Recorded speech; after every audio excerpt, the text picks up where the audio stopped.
Hey there everybody, welcome to another video. Today I'm going to be trying to make the most realistic Dinky park that I can. This scenario is one that's memorable for obviously being much smaller than all the other parks in the game, and besides that it also has what I like to call immaculate vibes. So the objective of this scenario is to achieve a park value of over $150,000 by the end of year 2. Not easy, but it's doable. So let's get started and see how I got along with it. Hey guys, future me here. I recorded this after I finished playing the game, but for this park, the first thing I decided to do was delete all the old rides and paths because this layout isn't very efficient in terms of space. So I deleted all the old rides and paths and I moved them to a better location. I like to think of this as sort of a kiddie ride area for guests who prefer less intense rides, or as I like to call them, losers. The only thing I made sure to preserve is the iconic elephant fountain. The elephant fountain will never leave this park or my heart ever again.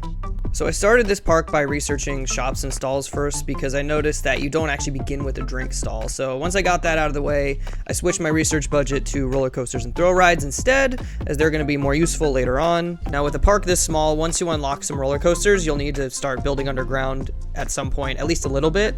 It's really the only way you're going to be able to fit an appropriate amount of rides in this park without running out of space.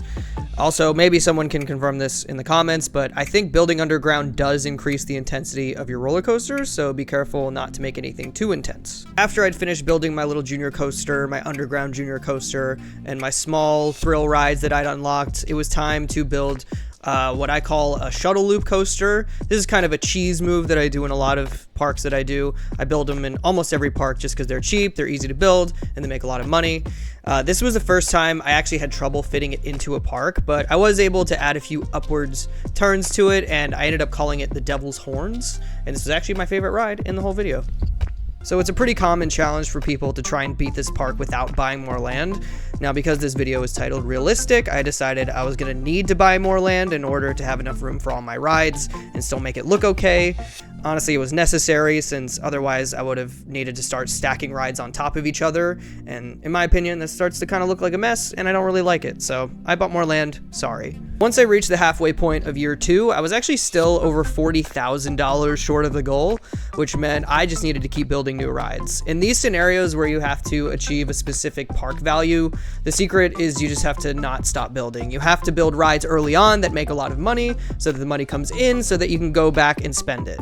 That's how you keep the park value increasing over time, and that's how you beat these scenarios. So it took me until September of year 2 to finally get the park value above the $150,000 threshold.